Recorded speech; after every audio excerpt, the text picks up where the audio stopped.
In the richest nation in the world, our children's well-being, measured across multiple dimensions, ranks 26th out of 29 rich nations. Why that is and what we can do about it matters.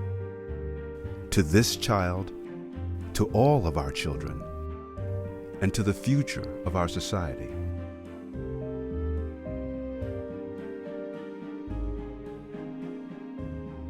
We talk a good game in this country about being family friendly, but in providing for the economic and social needs of families, we are woefully behind other countries.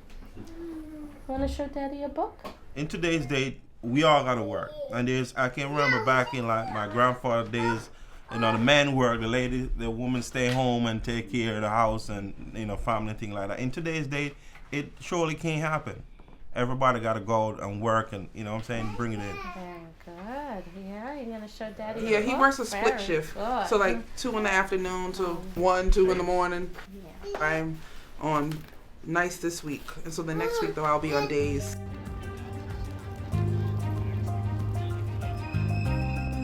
Americans now work more hours than every other rich nation, yet the middle class is shrinking. Social mobility is less than it was 50 years ago.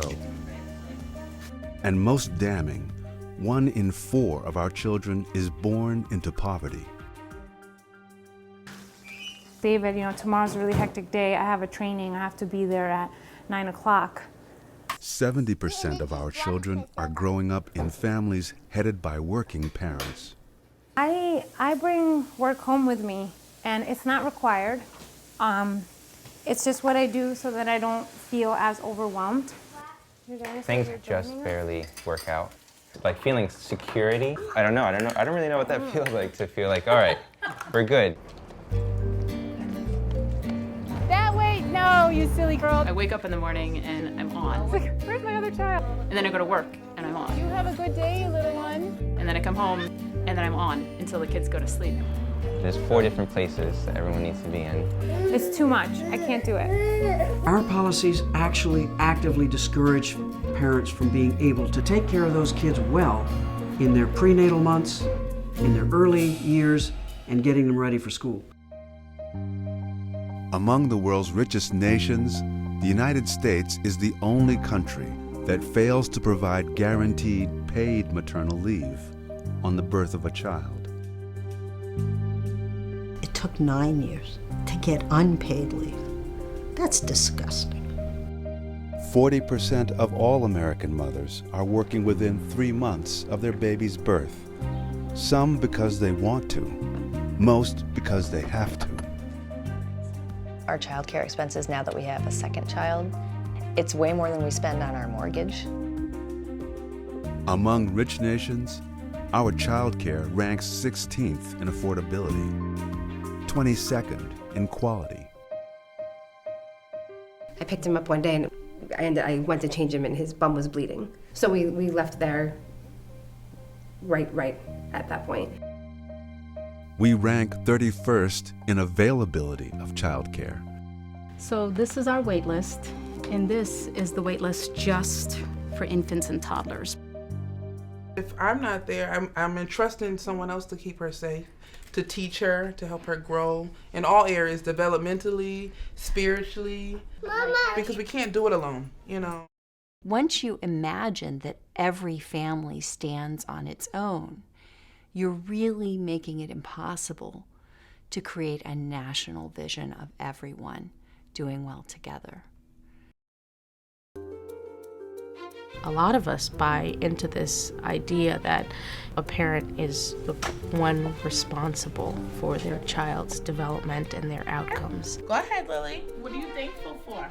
My mommy and my daddy. But let's just step back for a moment and just look at what exactly the reality is for a child. So you have a child who's an individual with their biology and their genetics and their personality characteristics. And they're nested in their family, their peers, their close social relationships. But that is nested within another level, which is your school, your community institutions, your neighborhood. And that level is nested within our culture, our laws, our policies, our social structures, our systems. As a society, where do we see the role of our policies? Isn't part of that role to help children to grow and develop? The business community of the United States has always shaped the big policy priorities of the country, the big political priorities of the country. The lobbying power of the next generation is next to nil. And as a consequence, our society steadily and relentlessly underinvests in kids. We shouldn't be surprised if so many of our children arrive at kindergarten unready to begin school. And we shouldn't be surprised that so many of our kids can't graduate from high school. In 1970, the United States was number 1 in the world in high school and college graduation rates. Today, we've fallen to 15th in college completion, 21st in high school graduation. High school graduation rate, we know, is strongly related to things that occur long before high school. Can you write your name? My name starts with an A. There's your A. So reading in 3rd grade, the reading level is a strong predictor of whether or not you're going to graduate from high school. Well, what predicts reading in 3rd grade? Mama! Yes, sweetheart. What is it? The number of words you know when you're between the ages of 2 and 3. Oh, so what predicts the number of words you know when you're 2 or 3 years old? Are you happy? So we can keep tracking back. To see the doctor? Beginning from the moment of birth, 700 new synapses are being formed every single second in all parts of the brain that basically become the architecture and the foundation of who we are as people. We knew that effect, but so they took away nesting material. Exciting new neuroscience research makes it clear. Early experiences get under our baby's skin and can alter the wiring of their developing brains, for better or for worse. You can see these processes in mice, you can see these processes in monkeys, and in the human data too, in young kids. Very few of us remember what we experienced when we were babies or toddlers, but the brain remembers, the body remembers. At a biological level, how does something that happens to you so early in life stick with you, persist forever, for a lifetime? Everything kind of starts from the bottom up. If we don't do it right early, it's harder later. We pay more for it later, and we don't get as good an outcome. The evidence is in. When we increase the time, income, and resources for parents and caregivers of young children, we help build a solid foundation for lifelong development, better learning, earning, and physical and mental health. Not just one study, there are actually 4 independent longitudinal studies on early ed, all getting very, very high annual rates of return. Most of these benefits are public benefits. All right, so what other sounds does animals make? The part of this argument that I like the most is the social equality aspect of it. What's socially fair is also economically efficient. So if you were a government or somebody asking, where should I put my money? In the stock market or in a young child? You'd say, in a young child. Because you're going to get a bigger payback in terms of earnings of the child, in terms of reduced crime, reduced incarceration, reduced litany of social problems.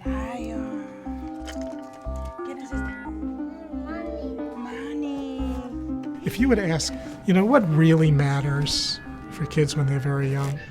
I mean, what do we all want for our children? We want them to be happy and healthy and thriving. We want them to be growing and learning and being all they can be. This is a core value that we all share. The problem is that we don't all share a commitment to that for everybody's kids.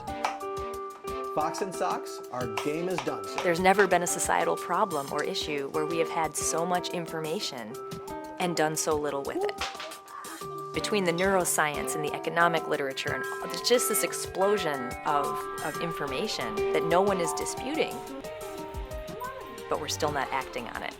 Okay, you want me to give you a hug? You need a hug right now? We don't just have an achievement gap in this country, we have a policy gap. We need to be investing in the early years.